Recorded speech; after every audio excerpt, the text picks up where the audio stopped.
Okay, Bruce's Stocks here. Follow me on Twitter at Bruce's Stocks. We got some news in Chicago about sports, casters, sports people, athletes. That's the word I'm looking for. Athletes. Okay, Derrick Rose broke down in an interview, started shedding some tears. He was doing an interview for Adidas. Then he kind of broke down, started crying. Basically, what was going on, he was upset at his injuries. He was glad that the fans were still supporting him. And really in Chicago, man, it's fight or flight. It's, they'll give you maybe a year top, maybe a half a season. But if you're not putting up those numbers, you usually... So Derrick Rose, he's glad we're still supporting him, but he's upset. Chicago's really cutthroat with athletes. I'll go into that a little bit more. The Bears also losing to the Packers and kind of being obliterated. At the end, they made a rally, but it was a little too late in the fourth quarter. With a lot of their points came from defense, with them getting an interception, holding the Bears to a lot of 3-and-outs. Then they did a trick play where they did a fake field goal and ran it straight in. So I would say, though, it should have been a shootout between Jay Cutler and Aaron Rodgers. But Aaron Rodgers, his line is a little bit better. And Jay Cutler has no offensive line, so he only has 2 seconds literally to throw the ball. And if he doesn't, then he gets sacked. So here's my thing with Chicago.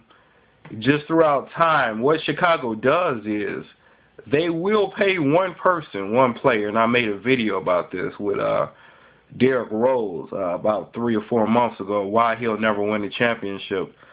Chicago just has this bad habit of just paying one person and expecting that one person to run the team. And a lot of the times that one person is set up like a pyramid. Like, hey, you can be like Derrick Rose and get paid, but you have to prove yourself to Chicago. They don't let people, they won't pay Dwight Howard $20 million or $10 million to come play here, even though we'll be guaranteed a championship. They'll want to get their own center in the draft and kind of train him. He'd be underpaid for 5 or 6 years, and then that next year, then they pay him. And then he winds up either A, getting hurt while he's trying to prove himself, or B, after he got his contract. They're like, hey, we're paying you $20 million. You better leave it all on the field. Then he gets hurt. But Chicago is really a cutthroat, sports-wise city. And, I'll take it back all the way to the Bulls. Look at the year Michael Jordan retired to play baseball. The Bulls still made it to the semifinals without Michael Jordan. So the team was still good. But after '98, after they had won 3 consecutive championships, they gutted the team. They didn't keep anybody but Tony Kukoc. And he was nobody. So what happened? They didn't make the playoffs that next year. They had one superstar, Tony Kukoc, that's what you want to call him. And they expected him to do the impossible. Didn't make the playoffs. And that's been the history of Chicago since that point to me, really. Look at it. For defense, the big guy is Brian Urlacher.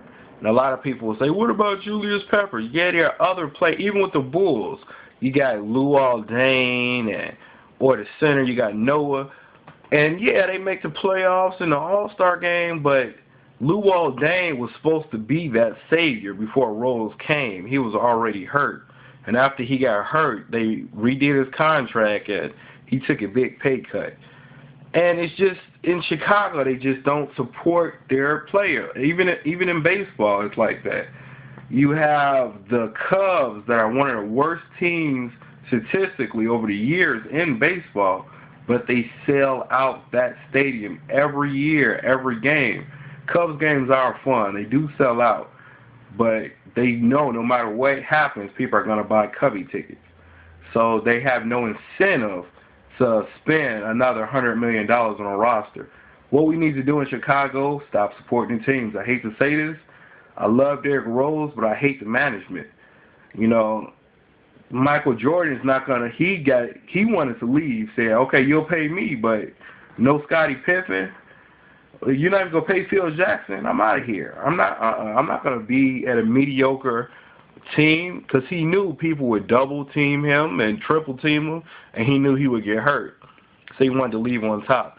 And a lot of people say, well, no, the player should do it, and we hire Cutler, but we need to spend more money on his line. He needs more time.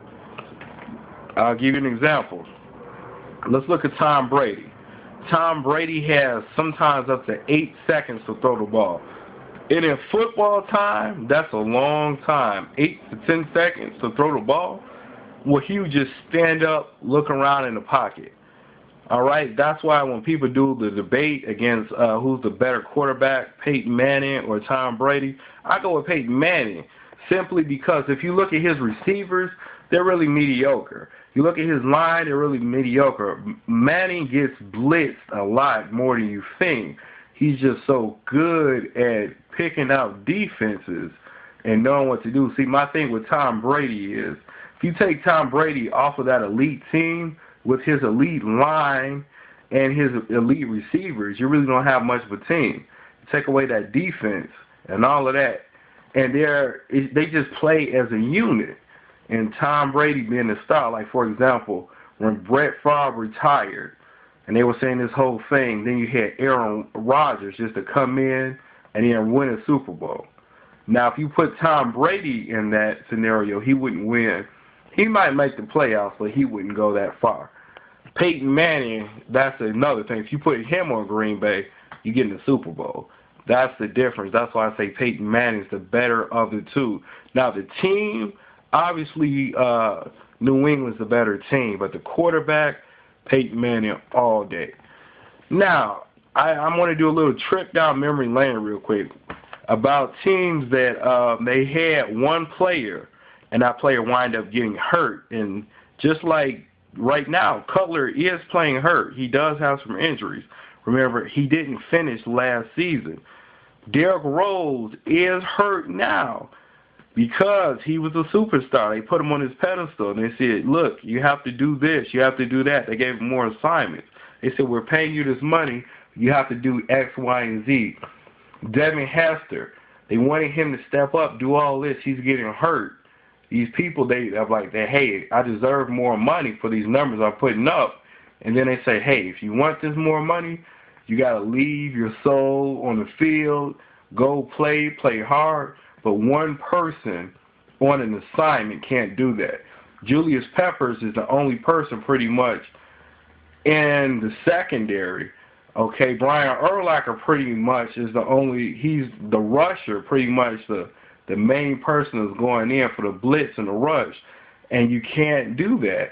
You need a team. It's better to spread that around or get a couple of superstars. Like you have the Kobe and the Shaq playing off of each other. If you double team Derrick Rose, I mean, yeah, you could throw it to Noah, but he's not developed yet. He's not there. Now, if we had it to Dwight Howard, yeah, he could do that. But I mean, let's go down memory lane. Look at Michael Vick. Before he had a team, yeah, he's a good player, but if he has nobody to scramble and throw it to, he can't run in himself all the time. I mean, look at Kyle Orton before Jay Cutler. He was a Pro Bowl quarterback, came to the Bears, and what happened? Started getting sacked, he's hurt, now his career is over. The same thing is true with Rex Grossman. Rex Grossman was a good quarterback. Before that, he was never dropping balls like he was or dropping snaps. But he's so scared, he's like, look, I only have 2 seconds, I'm not used to playing like this.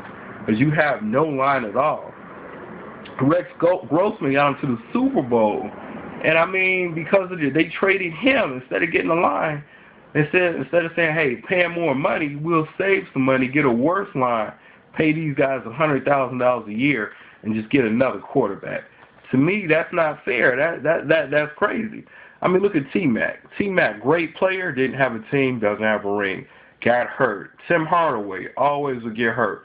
Reggie Miller, great player, didn't have a team. Like, look at LeBron James. I'm not mad at him. Now I'm mad at the way he did that when he did the whole press conference and went on ESPN. But he's an example of one person and him supposed to be the best player in the NBA, but he can't win a ring by himself. He needed a team. He needed Dwayne Wade and Bosh, and it still took him a while. and they barely won. They barely got to the Eastern Conference Finals, you know, and that's 3 of them. So, look, all LeBron have to do, I'm going to pass to Wade. Or look at Wade. After Shaq left, when it was just Dwayne Wade, what happened? Did we double team him, play physical basketball? He got hurt. You can't just have one superstar on any team. Even with Kobe, when Shaq left with Kobe, where did Kobe? Kobe said, I'm leaving. I'm going to retire. Anything. But what did they have to do? They had to get him Paul Gasol. They had to get him point guard. You know, he said, I can't be doing this by myself. I'm not finna kill myself out here. That's the thing Chicago does. They kill their players. I mean, look at the Stanley Cup Finals. We win the Stanley Cup. The Hawks win the Stanley Cup Finals. Then that next year, the first time in history for the NHL, they don't even make the playoffs because they gutted the team. They gutted the team because that's how Chicago is. They don't want to pay. They know that these fans are going to come. It's just like New York. New York for baseball, they pay. But for basketball, they're just now starting to see fans. We're starting to not go to games, and it's starting to not be popular. So they're saying, hey, we're going to have to pay. We're going to have to pay or we're going to lose money. That's what us Chicago fans need to do. Stop supporting these teams. And demand that. Adrian Peterson couldn't do it himself. Ken Griffey Jr. couldn't do it himself. Charles Barkley couldn't do it himself. Allen Iverson couldn't do it himself. Chris Webber couldn't do it himself. Giving you all these examples of super phenomenal, talented athletes, but all have in common they all need teams. No one man can do that. That's what we need for Derrick Rose. Derrick Rose needs a Dwight Howard. Derrick Rose needs a shooting guard. I mean, even look at the Thunder. They have a point guard and a power forward and a shooting guard to go off of. You know, it's a triple threat. We need players, $20 million, $10 million a year players this is Chicago. We're like one of the most popular franchises in all of sports. We're in the top 5, but they're not getting paid. And that's what I'm saying. We need to get together as a team. If Derrick Rose wants to win a championship, if the Bulls want to win a Super Bowl, I don't think they do want to win. The fans, we want to, but financially they're like, well, it's not worth it. Well, then we need to stop supporting these franchises. And that's why up until last year, and they traded Manning, I was a Colts fan. I lived in Indiana for a while, too. When the Bears played the Colts, too, I went over to my uncle's house. That was a real, you almost fought over there. But anyway, neither here nor there. Anyway, my point is that's what we need to do in Chicago. That's my 2 cents. Follow me at Brewster Stocks. Comment, subscribe, go on Twitter, whatever. Send me a message if you want to see a video, if you have a comment or you want to do, or I know I'm keeping my camera phone, but hey, we'll be starting doing some HD video here pretty soon. All right, you guys take it easy.